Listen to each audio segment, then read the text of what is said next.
taking notes from nobody. Jalen Brown. Your superstars have off games. Follow us on social media at Celtics Talk Weekly. What's going on, everybody? Welcome back into Celtics Postgame Live. I am your host, Rave Tam. I am with my co-host, Seamus Zarlingo, aka Celtics Every Day. The Boston Celtics drop a close one at home, 106-98 to the Miami Heat. The one-seeded Miami Heat, as you can see, Jalen Brown led the way for the Celtics with 28 points, 10 rebounds, 6 assists. However, in that fourth quarter, he did struggle to buy a basket, and his field goal percentage dropped drastically to 9-22. Tatum was close behind him with 23 points, 5 rebounds, 6 assists on a 9-17 shooting. And for the Miami Heat, Jimmy Butler led the way with 24, and Kyle Lowry right behind him with a solid 23 points from Lowry. Seamus, the Celtics fall right around, I believe, 2 games now out of that first spot. They sit at the 4th spot, tied for it with Philly. Boston, as you know, you only got 5 games left in the playoffs. At this point, seeding plays a factor because the Robert Williams news dropped. Where do you want the Celtics to fall, and does this game really affect the Celtics standings, or would they prefer to fall 3 or 4? Well, it depends what camp you're in at the end of the day. If you think that you get the 1 seed or the 2 seed and you're afraid of Brooklyn, then yeah, go ahead and fall down to 3 and go about the playoffs in that way, where you play either Cleveland or potentially Toronto in the first round, whereas that matchup is not going to be as tough as a potential Brooklyn matchup. But there's another argument where if the Celtics do maintain the number 1 seed, they have home court throughout. And there's an argument that now with Robert Williams out of the lineup, other guys are going to have to step up and play more often. And in that setting, you probably want to be on your home floor more often than not. So in that case, you go ahead and say, yes, we want to go out and get the number 1 seed. But it really just depends on what camp you're in and what your thought process is. I would say from the team perspective, they're just going to try to win as many games as possible. That's very evident right now as they just suffered a 3-point loss in Toronto on Monday, and then tonight another close loss to the Miami Heat, both of which were without key players in the lineup. But moving forward, the Celtics, there's really no, negative outcome here unless the Celtics just completely fall apart and fall below the 4 seed. I would say in the overall discussion, the narrative should be the Celtics should try to be above the 4 line, 1 through 4, one of those 4 seeds at the end of the day. You want home court advantage in that first round for when they don't have Robert Williams. So right now, I wouldn't put a tremendous amount of stock in this game. We can talk about this individual game more, but I'm sure for some people, the sky is falling to some extent now, seeing us. We're now 2 games out of first, and we just lost to the Miami Heat at home. But truly moving forward, we have 6 games left. We're in a really good position still. We've played 2 competitive games now without Robert Williams and, of course, that other one without other players such as Brown, Tatum, and Horford. So right now the Celtics, they're still in a good spot, and they're now in a place where they have to face adversity moving forward. And we've talked about this all year long. Good teams, they have to overcome adversity to go out and win ball games, and that's exactly what the Celtics are going to have to do now. Yeah, for sure. I mean, it was a rough game offensively in that fourth quarter. Kind of felt like we were back in January. Couldn't really get that lid off the basket, down the stretch. I think Tatum went scoreless in the fourth quarter. Refs kind of played a factor into that, kind of got into his head, wasn't getting the foul calls. Miami did play some suffocating defense on, respect where respect is due. In terms of how much stock I'm going to put into this game, Seamus, I'm going to put a little bit into it for sure. It's a game at home against the Miami Heat team that you kind of handled very well all throughout this year. But if you remember previously on last post-game show, or 2 post-game shows ago, I believe, I said that, it might be a bumpy stretch here for the Celtics. They've played really good basketball for the past 40 games. And if you remember correctly, in the 2017-18 year when Kyrie went down, Celtics played a good stretch for right around 40 games. And those last 13 games, they kind of really struggled. Kyrie was out of the lineup. They had some key guys out. They were resting players for the playoffs, and they kind of finished on a slow, bumpy start to the playoffs. Don't be surprised if that happens here. I don't think I'd push the panic button just yet. However, the Celtics have done a really good job at putting themselves in a position where these last 5 games have, home court implications, right? I'd like to personally win 3 out of these last 5. I think that's ideal. If you hit that 50 window, you're locked into that 4-3 speed. I don't believe Chicago will hit that 50 win mark. They got some tough 5 games, and same with Philly. We're still sitting tied with Philly for that 4. So I definitely I think it sucks because it kind of closes and shuts the door on an opportunity for that 1 seed, which confidence wise is something you'd really like to see the Celtics is grab. But I think that where Celtics are still looking pretty solid here, despite what people might freak out and feel as if it's the sky is falling, no Robert Williams, and I don't think tonight's game was a a Robert Williams effect. Do you? I don't think. I think we felt kind of the absence of Robert Williams as Ian joins us, but I don't think tonight's loss was a direct implication of we lost because of no Robert Williams. I think there was a little bit of that throughout the game just because of Miami and their length out there, specifically with Bam Adebayo, and of course they have Dwayne Dedmon out there as well. I thought there was a little bit of an effect, especially in the first half, where there were a couple of opportunities that the Miami Heat created that you just look at and go, would they have been able to, throw up that same shot if Robert Williams was down there? But overall, I would tend to agree with you that I wouldn't say this game was entirely affected by the absence of Robert Williams, but you did see shades of his absence throughout the game for sure. Yeah. Now, Ian, I asked Seamus this as Seamus joined the show. I said, as the playoffs are coming up, it's such a close race. It's really the closest race we've seen in years in the NBA. Through that 1-4 seed between the Celtics, the Heat, the Bucks, and the Sixers. Where do you want to see Boston fall here? Because now that first round matchup could be a little bit more important now that we're without Rob for that first matchup here. Yeah, it'll be interesting to see who the Celtics match up with.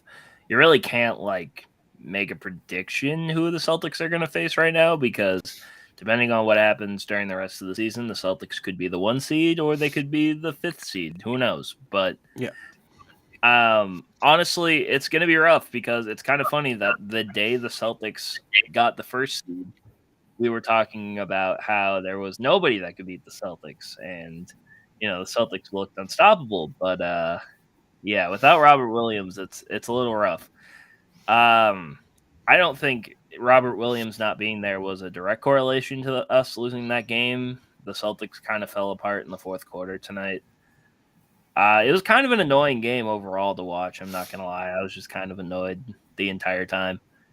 Foul calls that were and weren't happening, but you can't really blame the refs for only scoring 15 points in the 4th quarter. But it's going to be kind of important because the Celtics need to face a team that doesn't have such a dominant big. If the Celtics get the 2 seed or the 3 seed, let's just say, or two of the 1st seed, let's just play. Say we get the 1st seed. Let's see if we play Charlotte. That would be ideal because Charlotte really doesn't have much of a center, and they don't have many bigs that can really hurt us. No, man. I'm gonna tell you this right now. The IT curse is real. Yeah. If we face Charlotte in the 1st round, what if we get knocked out by IT? Would that convince everybody of the IT curse? I don't know. I just want to. I'm afraid of Charlotte just because of IT. So I'm looking at this game and I'm actually saying the Celtics kind of they made up for the lack of Robert Williams kind of almost to the max. Daniel Tice had 15 points. Al Horford 15 rebounds, 6 points. Horford had a block. Obviously, it's the paint presence of Al Horford. But I think the matter of the fact is that if you look at Miami, or the Celtics rather, entering after the 1st quarter, the Celtics were 6 of 12 from 3. And for the remainder of the game, they shot 5 of 25 from beyond the arc. They finished 30% from 3. Tatum 0 for 5, Grant 0 for 3, Pritchard 1 for 3, White 1 of 4. I don't think this was, Robert Williams isn't on the court. The Celtics are missing his impact defensively. The Heat only scored 106 points. The Celtics still did their thing on defense. No question. They struggled a little bit in the pick and roll game, guarding that Lowry and Bam kind of little combo. But I just think Jason Tatum kind of was lackadaisical offensively. I think he got a couple bad fouls. His threes weren't dropping, which they have been. He's shooting right around a 40% clip this month. This was kind of the only the past 15, 20 games that he shot poorly from beyond the arc. So I think that I don't look at this game and I don't think to myself, oh God, the Celtics have Robert Williams blues. Sure, there were some times you don't got his shot blocking at the rim in a game against Bam. But I'm looking at my first round matchups here. I'm looking at the potential ones, right? Chicago. If you pull up the Eastern Conference standings, right, this is what we're working with, right? So obviously Boston is 47-30 now, tied with Philly for that 4 spot. But if you look at their matchups, right, we're looking at either 4-5 matchup most likely with Chicago. I think Horford can do his thing on Vucevic, and defensively the Celtics are still stand tall. They're still an 8-man defensive team, depth wise. Or you could see a 3-6 matchup against either the Cavs or the Raptors. I don't believe Brooklyn will sneak into that 6. They're sitting 4 games back right now. It should probably either be Toronto or Chicago who we're going to see in that 6 seed. So I'm looking at Chicago, and I think if Chicago can find a way to get fully healthy, which I don't think they will, and even if they do, I don't think they have enough time to let it all mesh together in time for the playoffs. I like our odds against both of those teams. I think even without Robert Williams, we can make that a 5-game series, a 6-game series. I just think that, you look at a night, and it wasn't, oh gosh, right? Celtics, no Robert Williams. This is ugly. I'm thinking, oh gosh, the Celtics started off hot from beyond the arc, played some solid defense, and then they just couldn't buy a bucket. And offensively, Tatum kind of pulled himself out of the game because the refs got into his head. Yeah, and this game too is all about, well, now for the Celtics at least, moving forward, these past 2 games, and this game specifically tonight against the Miami Heat, this is going to be an adjustment period without Robert Williams. Yeah. Because if you look at the lineups the Celtics have used this year, the Celtics have used the 5-man combo of Robert Williams, Al Horford, Marcus Smart, Jalen Brown, and Jason Tatum for 443 minutes this season. And they're by far one of the best lineups in the NBA. And so now the Celtics have to go to lineups that they haven't used as often, inserting Grant Williams into there, mix and matching with Derek White in some situations, going a little bit smaller on some occasions. And now moving forward, the Celtics, they're almost starting from this period of, they're not starting over necessarily, but Ime, he's going to have to find some things out about this team moving forward coming into the playoffs, because, the playoffs, that's when a lot of scheming happens between 2 teams, and that's when a team can figure out another team over a 7-game series. And right now, the Celtics, they want to be a little bit more certain with their lineups going into the playoffs. And right now, this was just the first game of the next, 5-6 games, where it's going to be an adjustment period to see who's going to play and who's not going to play in some of these rotations come playoff time. And next thing you know, we're going to be in the midst of a series, and these questions are going to loom even larger. Yeah, I mean, it's kind of rough. The Celtics played good on defense. I feel like there were a couple times where it felt like, Robert Williams was missed. But I'm a little concerned with how their offense is going to go now because, granted, the Miami Heat are one of the best defensive teams in the NBA. And they always seem to sometimes have the Celtics number when it comes to playing at home around the end of the season. I don't get it. Like even last year, remember last year when we lost at the end of the year against Miami? 2 times. And a couple of years ago too. I don't know what it is about Miami against us in the end of the season, but anyway, so I'm a little concerned about the Celtics offense moving forward. I'm not going to lie, because like you said, Seamus, there's a lot of guys that haven't played together that are going to have to start playing together. And I don't know. I don't really know what the Celtics do with their offense, really. I didn't really like the way they were, kind of settling for shooting a lot because, like you said, they played well in the first half when it came to shooting, but that's not always sustainable to win the game. So I don't know. I really don't know what to think after this loss, to be honest. I can point a finger at a certain someone this game that had a very uncharacteristic. Over the past 40 games, there's been a certain player on the Celtics team that has had a very great stretch, right? Greatest stretch of his career, basketball-wise, and that is Marcus Smart. Smart has kind of stopped with shooting the basketball on these isolation hero-type shots, right? He's kind of cut that out of his arsenal.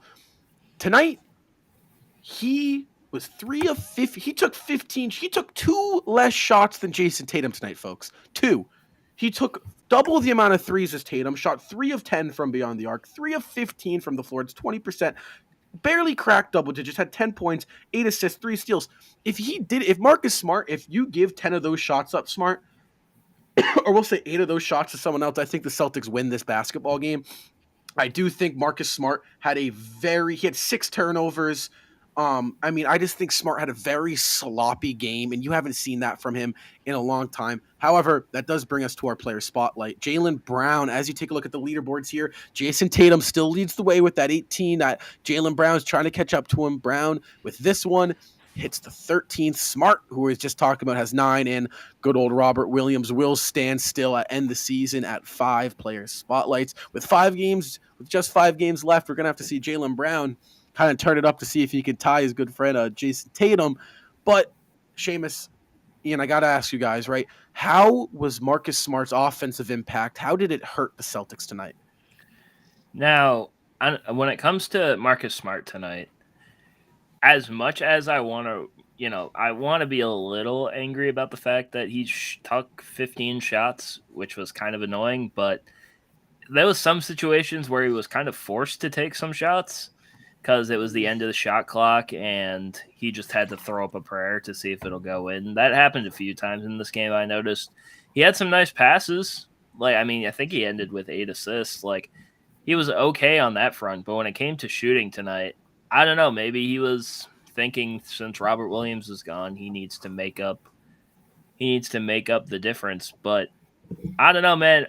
If Marcus, because we talk about this with Marcus sometimes where we know that there's times where he's just going to shoot a bunch of times, and there's times where he's going to hit it, and there's times where he's going to miss it. But at this point, at least right now, I don't think it's smart of him to take all these shots right now.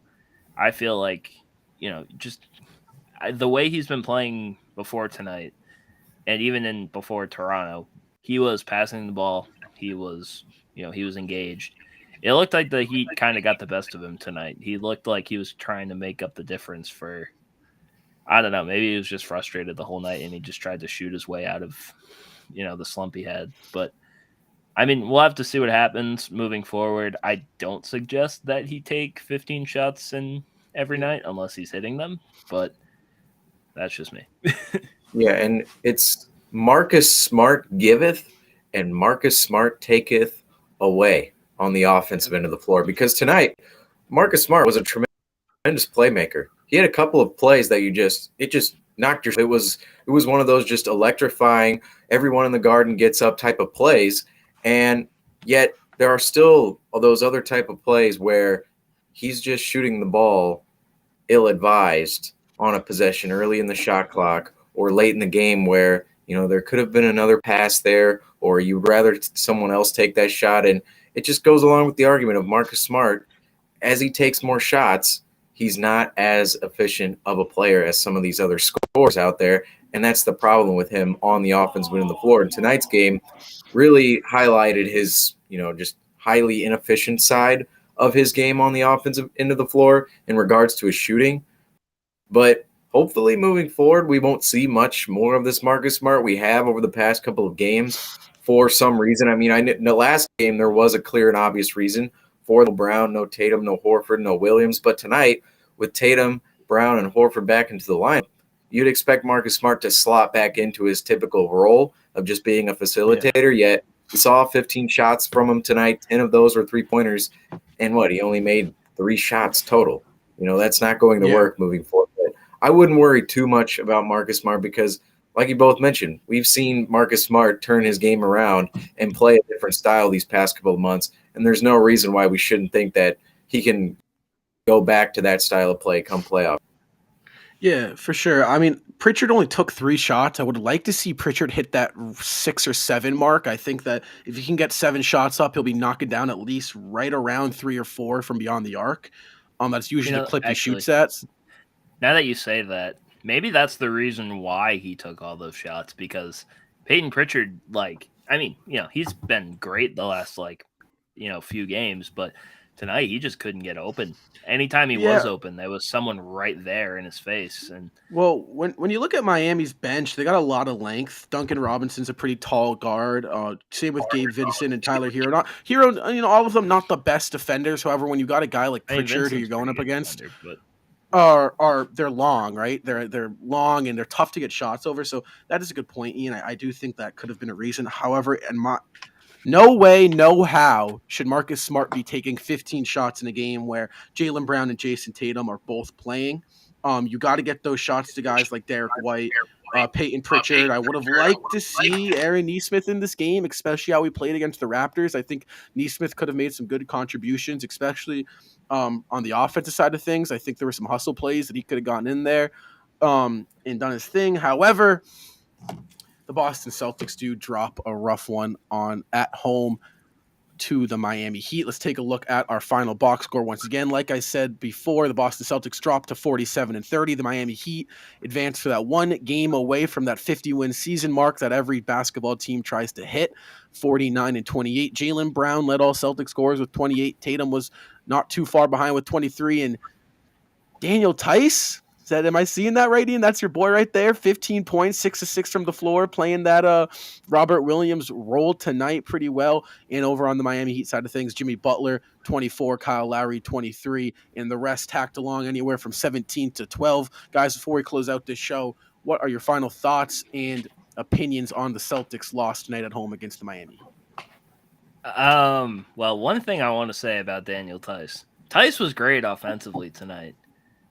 Defensively, on the other hand, needs a little more work. I'm not going to lie to you. I mean, tonight granted it's Bam Adebayo, and there's not a lot of centers in the league that can stop Bam Adebayo, but I don't know, man. He was getting beat a lot on defense tonight, and, that's no disrespect to Daniel Tice. He played great offensively, and he had some plays that were really good. It's just I don't know, sometimes on defense it feels like he just can't keep up with some players.